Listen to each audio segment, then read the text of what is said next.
15. Stop. 10. Did Jake send a look like?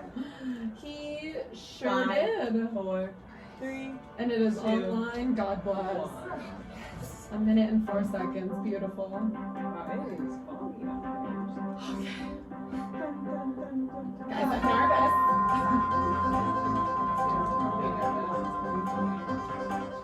You're watching CBSN Los Angeles. Good morning. Thanks for joining us. I'm Hermela Aragawi. Here's a look at some of your top stories. Super Tuesday turned into Super Wednesday as voters faced long wait times at voting centers across LA County. This was the first election with widespread use of an electronic balloting system. Poll workers say they experienced a lot of technical problems that contributed to the long lines. State election officials say they'll be investigating the issues. Plus, a terrifying crash off the 110 freeway in downtown LA. A driver drove through a concrete guardrail and plunged off a freeway on-ramp. It landed 50 feet away on a sidewalk under a bridge on 4th Street. The driver and a passenger only had minor injuries. This time. Firefighters made quick work on a brush fire that broke out yesterday in Norco. The 175-acre fire started yesterday in a riverbed near a homeless encampment. About 500 homes were under mandatory evacuation. Some evacuations are lifted. Others have been downgraded to warnings. It was a big Super Tuesday for former Vice President Joe Biden, who won at least 9 states. But Senator Bernie Sanders is ahead in California, the state with the most delegates. Here's a look at the latest vote totals in California. The Associated Press has already called it for Sanders with 33%. Biden is trailing at 24%, followed by Michael Bloomberg at 15% and Elizabeth Warren. Okay. Votes are still being counted in many states, but Super Tuesday was a good day for Joe Biden. CBSN LA's Cara Finstrom begins our team coverage from our satellite center. Cara. Good morning, Hermela. Just weeks ago, the Democratic field was crowded and split, but yesterday on critical Super Tuesday, 2 real winners emerged. A resurgent Joe Biden racked up the most wins, and as you just mentioned, looks like the biggest single prize California may go to Bernie Sanders. Take a look. Here's the Super Tuesday results as tallied up so far. Joe Biden has won in at least 9 of the 14 states and 1 U.S. territory that were up for grabs. We're talking here about Alabama, Arkansas, Massachusetts, Minnesota, North Carolina, Oklahoma, Tennessee, Texas, and Virginia. Bernie Sanders won in 3 others, Colorado, Utah, and Vermont, with again, California leading his way. Both energized candidates win immediately after President Donald Trump. To get Tina in 22. He looks at honesty and decency and respect, and he uses it as a sign of weakness. He doesn't believe that we're the beacons of the world. He doesn't believe we're all part of something bigger than ourselves. That's why I've said from the moment I announced to this candidacy, we're literally in a battle for the soul of America. But we're going to win because the people understand it is our campaign, our movement, which is best positioned to defeat Trump. For the other presidential hopefuls, it was a disappointing night. Massachusetts Senator Elizabeth Warren finished 3rd in her home state, but remained positive. She'll do well in upcoming contests. I think it was Former New fine. York City Mayor I think I was looking. It was like perfect timing. Victory But I'll in the double U.S. check. territory of American Samoa.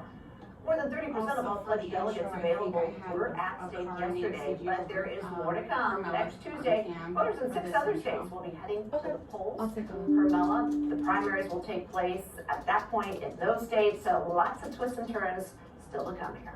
Fascinating, Cara. Thank you so much. One of the most heated local races in the Southland is the fight for LA County District Attorney. Incumbent Jackie Lacey currently holds a strong lead. CBSN LA's Jake Reiner's in downtown LA with where things stand. Jake, good morning. Good morning, Hermela. Yeah, she's just over 50%. Oh, and got if she it. gets over 50%, then she'll Sorry, avoid Cara. the runoff with George Gascon and Rachel Rossi. Gascon is at a little over 26%, and Rossi is a little over 22%. But as for Jackie Lacey, it's been a bizarre last 2 days for her. She's been a DA for the last 8 years, and her husband is currently being investigated for assault with a deadly weapon when he greeted Black Lives Matter protesters with a gun when the protesters tried to meet with Lacey. Lacey has since apologized for her and her husband, and last night she decided to have a private evening with her family. Meanwhile, George Gascon held a public event at Union Station. This is what he had to say. Yeah, we just switch it. I'll save him. This is not just simply a race to elect a DA or elect me. This is really about a national movement. This is about bringing the criminal justice system into the 21st century. And we have very early results, and they're coming in pretty much the way that we anticipated. Thank you. Bless you. Thank you. Again, Lacey needs over 50% of the vote if she wants to avoid that runoff in November with Rossi and Gascon. Carmela? So Jake, there was so much drama, for the lack of a better word, in the lead up to this election. It doesn't look like it has hurt Lacey. No, it hasn't, and it may have been the case that it happened a little too close to election day, that it may have not had circulated enough for people to really take notice of it. But again, she has such a large lead that it looks like it didn't have any effect on her campaign.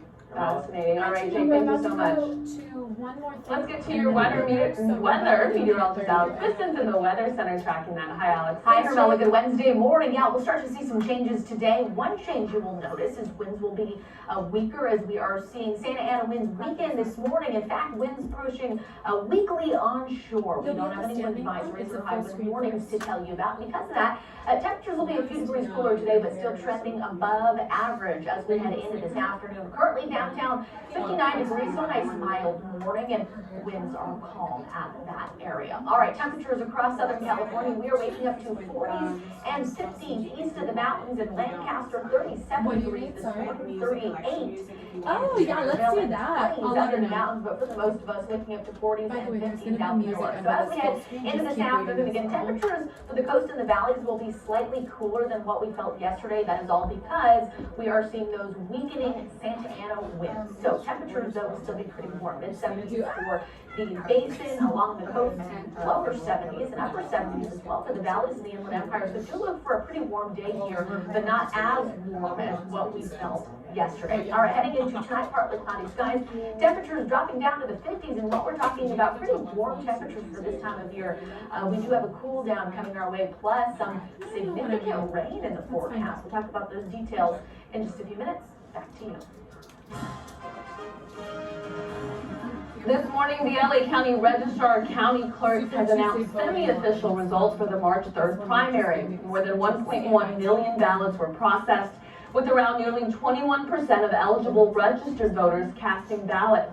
That breaks down to about 651,000 vote center ballots and 485,000 mail ballots. The county's first ballot counting update is scheduled for today, sometime after 1 p.m. The polls are now closed, but thanks to overloaded news systems, some people across Southern California waited hours to vote. Some voters didn't get to cast their ballots until after midnight due to computer glitches. CBSN LA's Tina Patel's in Downey, where those votes are being counted. Tina. That's fine. Oh, good morning, Carmela. And it's not surprising that votes are still being counted now, with, as you said, some voters not being able to cast their ballots on actual Super Tuesday, waiting until it was actually Wednesday to cast their ballot. Take a look at this video, because this shows you some of the long lines that we saw. This was a polling location in Santa Monica. Some of the voters there tell us they waited over 4 hours. Now, the registrar admitted there were a couple issues. One was the fact that voters didn't have set precincts for this election. They could go to any location in the county, but that made the check-in process longer and more complicated. There were connectivity issues at some locations, extra steps to verify that people weren't voting twice. And then when people made it through check-in, in some cases there weren't enough of the new electronic voting machines at those locations, so that created another backup. Here's what one voter told us about her experience.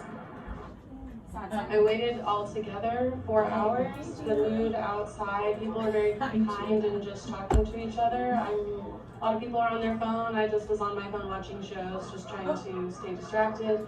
Once I got up the stairs and actually into the room, and I was about like 20 minutes. Electric stuff and made it faster. It was amazing to see how voters took it in stride, saying they wanted to do their civic duty and they would wait it out. But the registrar and election officials tell me they know that there's a lot of things that they need to figure out so there's not a repeat of this when we have the general election in November. Carmela? Tina, do we know anything about the turnout for early voting and election day? Well, you know, one of the things that they told us is they expected more people to take part in the early voting. It was an 11-day period, and they say usually in LA County, a lot of people take advantage of that. So they weren't really prepared for the lesser numbers in early voting and then all of the number of people that actually turned out yesterday. And they said that's one of the problems that they encountered. So again, they're hoping that by the time November comes around, they can figure out that balance a little bit better and then be prepared a little bit better. All right, Tina, thank you so much for that update. Stay with CBSN Los Angeles throughout the day for continuing coverage and the latest vote counts for races affecting Southern California and major races nationwide. The LA County Board of Supervisors and Department of Health will make an announcement about the coronavirus this morning. It comes one day after the county confirmed a new case. Kaiser Permanente in West LA is overseeing care of the patient who's home in self-isolation. With water bottles. Few details are being released at this time, but they did give us this statement, which reads in part, we are in touch with and monitoring the patient. We are focused on delivering excellent care while ensuring the protection of our members, physicians, and staff. This news comes as 2 more people in Orange County have tested positive for the virus in the first round of tests. But federal results are still pending to confirm that. Officials say the cases are a man in his 60s and a woman in her 30s who had recently traveled to countries with outbreaks. Another person in the county who contracted the virus earlier this year has fully recovered. Coming up, more campaign 2020 results, including the heated battle for the 25th district, and also still ahead.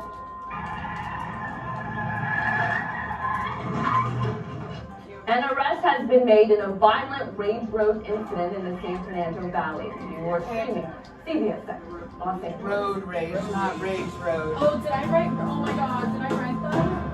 Yeah, and I went past it. Oh, sorry. Oh, sorry. Hey, let's go ahead and